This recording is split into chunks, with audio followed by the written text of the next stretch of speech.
جی بالکل، ابھی جو آپ نے بالکل بتایا، میں اس سے خاطر خواہ مطمئن تو نہیں ہوں، لیکن واضح جواب تو مجھے نہیں ملا۔ پھر ایک لاسٹ سوال پوچھتا ہوں میں آپ سے۔ نہیں نہیں، ابھی اب وجہ بتائیں کہ اس میں کیا ہے، مثلا اس میں اشکال کیا ہے میرے نہیں، میں جواب نے میں؟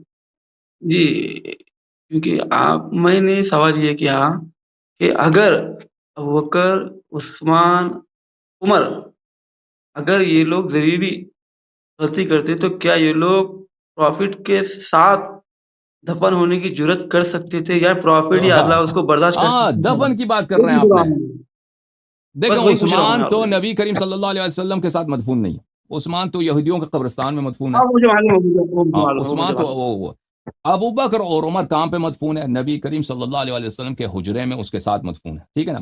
اگر جی بات آپ کی بالکل۔ صحیح ہے، اگر یہ تدفین، دیکھیں عزیزو، یہ ان کی دلیل ہے، جماعت مخالفین کی دلیل ہے کہ دیکھیں ابو بکر کی قبر کہاں ہے، عمر کی قبر کہاں ہے۔ دیکھیں عزیزو، نبی کریم صلی اللہ علیہ وسلم اپنے ملکیت میں مدفون ہے، ان کا اپنا گھر ہے، ٹھیک ہے نا؟ ان کا اپنا حجرہ ہے، یہ ابو بکر کا حجرہ نہیں تھا، یہ مسلمانوں کا حجرہ نہیں تھا۔ نبی کریم صلی اللہ علیہ وسلم جب مدینہ آئے، انہوں نے زمین خریدا، اس زمین پہ بعد میں انہوں نے مسجد بنایا، اور اسی زمین پہ بعد میں انہوں نے حجرات بنائے تھے، اور وہ ان کی اپنی ملکیت تھی۔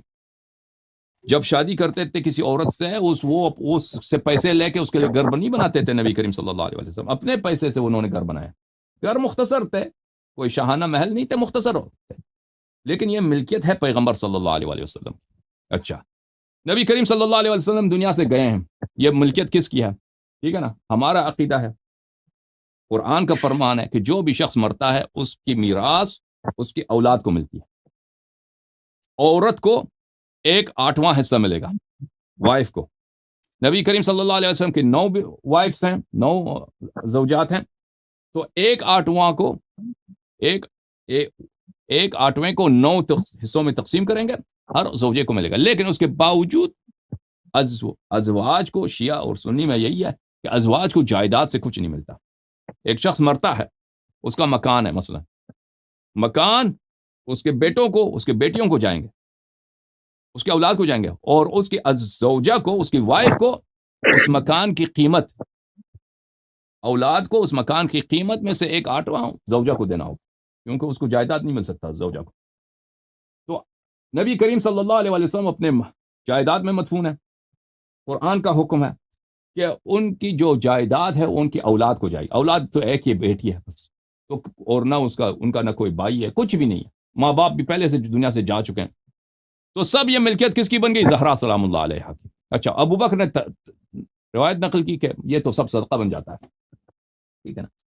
اس روایت کو ہم نہیں مانتے، اگر مان بھی لینا، اگر صدقہ مان لیں تو وہ صدقہ تو وہ مسلمانوں کے فقراء کا ہے، اس جائیداد پر مسلمانوں کے فقراء کا ہے، کسی اور کی ملکیت نہیں۔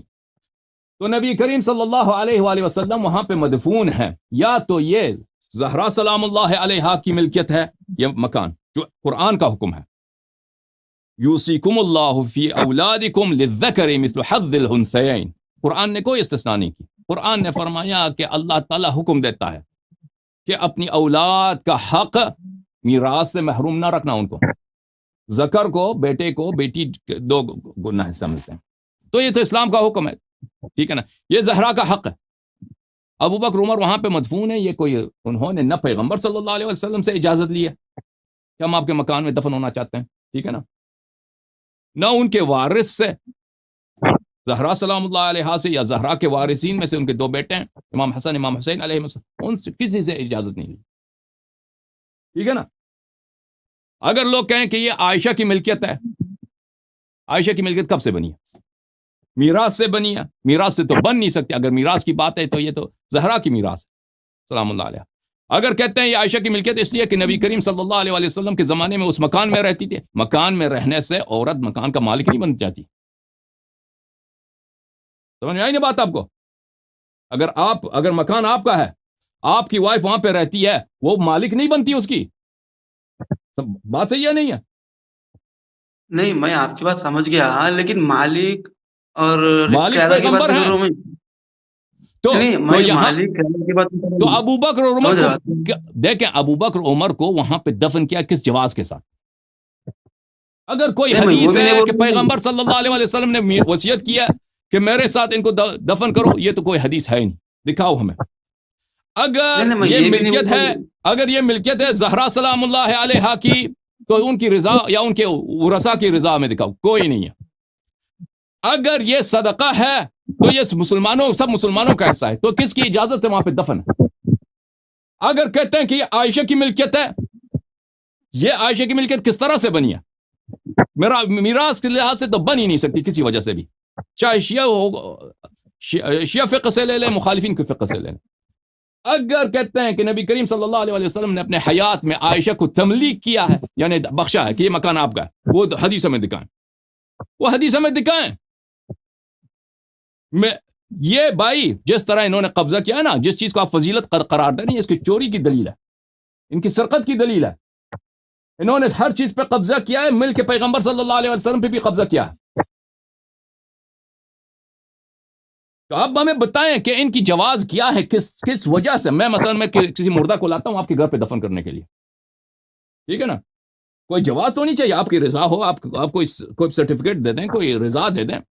میں اس طرح تو نہیں لا سکتا مردے کو، بھائی جنازہ لے کے جائیں موٹا سا 2-3 ادھر دفن کرنا ہے آپ کے لیونگ روم میں، آپ کہیں گے کہ بھائی یہ اٹھا کے لے کے جاؤ، یہ میرا گھر ہے۔ نبی صلی اللہ علیہ وآلہ وسلم قرآن مجید لا تدخلوا بیوت النبی یا ایھا الذین آمنوا لا تدخلوا بیوت النبی الا ان یؤذن لکم، اجازت کے بغیر داخل ہونے کی ممانعت ہے، ادھر جا نہیں سکتا کوئی بیت نبی صلی اللہ علیہ وآلہ وسلم میں، کسی مسلمان کے گھر بھی نہیں جا سکتے۔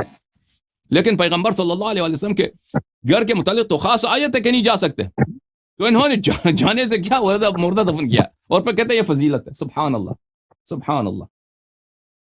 اوکے بھائی، کوئی رد ہے تو ہم سنیں۔